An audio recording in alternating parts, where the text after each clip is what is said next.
हर हर महादेव। मैं पुष्पेंद्र कुशवाहा। आज हम आए हैं जंतर मंतर जयपुर में। आज हम यहाँ का इतिहास बताएंगे जो आप जानकर हैरान हो जाएंगे। यहाँ लगभग लगभग 14 से अधिक यंत्र हैं जो 500 साल पहले बनवाए गए थे राजा जयसिंह द्वारा। ये मैं रहा पुष्पेंद्र।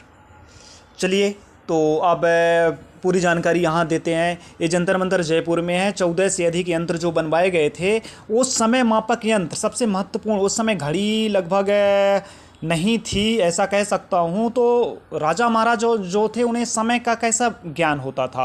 पहली चीज़ ये कि यहाँ बड़ा का गोला बना हुआ है और ये समय मापक बहुत सारे यंत्र हैं। धीरे धीरे करके बताएंगे।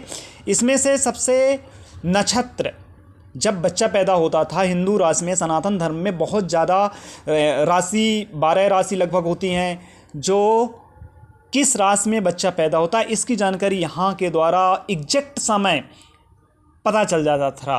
ग्रहों की जानकारी पता चल जाती थी। ऐसे ऐसे यंत्र डिजाइन जो एक मतलब जमीन प्रकाश के थ्रू किस में कैसे, ऐसे करके 14 से अधिक यहाँ यंत्र हैं। ये सब मैं आपको दिखाते चल रहा हूँ।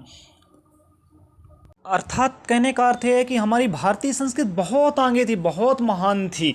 यहाँ विदेशों से लोग पढ़ने आते थे, इतनी महान थी। क्योंकि सबसे पहले विद्या का क्षेत्र, विद्या का केंद्र हिंदुस्तान ही हुआ करता था। पर हमारे बॉलीवुडों ने क्या दिखाया? बॉलीवुड सबसे ज़्यादा जो भारतीय संस्कृति को ख़त्म किया है, दिमाग को भ्रष्ट किया है, वह बॉलीवुड। क्योंकि सब कुछ टीवी से लोग देख के सीखते हैं। तो बॉलीवुड वालों ने हमारे दिमाग में ऐसा भरा है कि हमारे राजा यहाँ के लुटेरे होते थे, बलात्कारी होते थे और मर्डर करने वाले होते थे। अधिकतर 99% मूवियों में यही दिखाया गया। ये कभी नहीं बताया गया कि वो एक साइंटिस्ट भी हुआ करते थे। ऐसे ऐसे राजा, हिंदुस्तानी राजा बहुत महान थे, पर हमारे फिल्म और मूवियों में हमेशा मर्डर करने वाला ही बताया गया है कि वो मतलब जो ST SC OBC दलित है उन पे हमेशा जुर्म किया करते थे, ऐसा करके दिखाया गया है।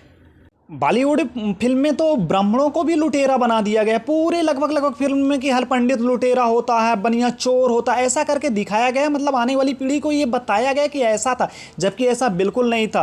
बॉलीवुड के बहुत सारी फिल्मों में आप देखोगे कि ST SC OBC दलित करके बहुत ज़्यादा दिखाया गया कि पंडित हमेशा बेवकूफ़ बनाते हैं, चूतिया बनाते हैं, आपको लूटते हैं, ऐसा करके दिखाया गया है कि छुआछूत का बहुत ज़्यादा प्रभाव था। जबकि ऐसा नहीं था, क्योंकि पूरी प्रजा राजा के अधीन रहती थी।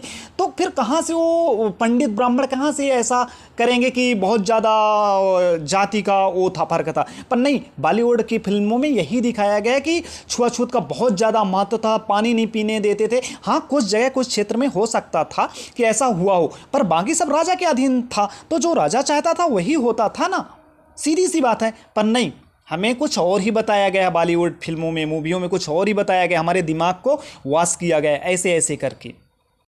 चलिए खैर, ये हमारा मैटर नहीं। हमारा मुद्दा है कि इतने महान राजा थे। ज़रा सोचो कि 500 साल पहले कैसे कैसे खोजें करके और समय का पता लगाते थे। पर हमें सब ये मतलब हमारे कुछ इतिहासकार जो शुरू के थे ना, सब भ्रष्ट करके दूसरा डाल दिए। मतलब हमें जो सच्चाई थी वो बताया ही नहीं गया, और बताया गया तो थोड़ा बहुत नाम के रूप में बस, बाकी सब छिपा लिया गया है। क्यों? क्योंकि उन्हें दूसरे धर्म का प्रचार करना था, दूसरी संस्कृति लाना था हिंदुस्तान में। मतलब भारतीय संस्कृति को पूरी तरह विनाश कर दिया गया। 1835 में जब गुरुकुल बंद हुए थे, उस समय गुरुकुल लगभग 3,32,000 के आसपास थे, जो हर जाति के लोग पढ़ा करते थे गुरुकुल में, और आध्यात्मिक शक्ति का ज्ञान प्राप्त होता था। तब इतने जाके महान राजा ऐसे ऐसे डिजाइन कर पाते थे। पर नहीं, सब हमें बताया ही नहीं गया। बॉलीवुड में कुछ और दिखाया गया है। तो जागरूक हो।